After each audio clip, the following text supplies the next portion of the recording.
Halo teman-teman, di video kali ini kita akan membahas tentang bagaimana caranya untuk menghadapi DC lapangan dan ada beberapa hal yang harus teman-teman perhatikan agar DC lapangan tidak seenaknya datang ke rumah kalian serta tidak datang-datang lagi dan kapok buat datang-datang lagi ke rumah kalian.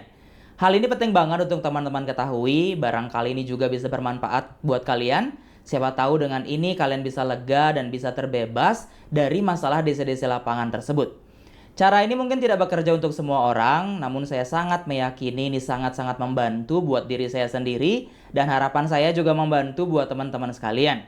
Jadi apa saja poin-poin penting yang harus kita ketahui? Yang pertama adalah surat tugas DC lapangan. Ketika dia pertama kali datang ke rumah kalian, pastinya DC itu pertama kali datang akan petantang petenteng.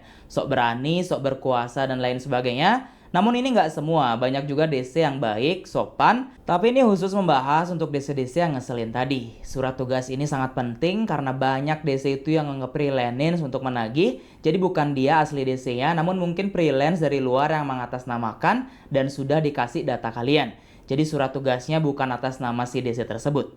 Itu harus kalian camkan baik-baik, harus kalian usir, jangan diterima. Percuma nganggepin orang yang mungkin nggak akan berdampak apapun buat hidup kalian. Apalagi ini membohongi kalian. Yang kedua, kalian harus mencari tahu apa sertifikatnya, identitasnya, ID card-nya, benar nggak karyawan pinjol yang bersangkutan. Kalau karyawan pihak ketiga, maka harus ada surat tugas yang poin pertama tadi yang harus teman-teman kenali. Ini sangat-sangat penting karena OJK sendiri pun juga menyarankan bahwa DC pinjol saat penagihan harus memberikan identitas lengkap-lengkapnya. Sertifikat, surat tugas, surat penagihan, dan juga ada jatuh tempo dan lain sebagainya. Semua harus ada teman-teman. Yang ketiga, untuk bisa mengendal semua itu, teman-teman butuh yang namanya berani dan juga pasrah.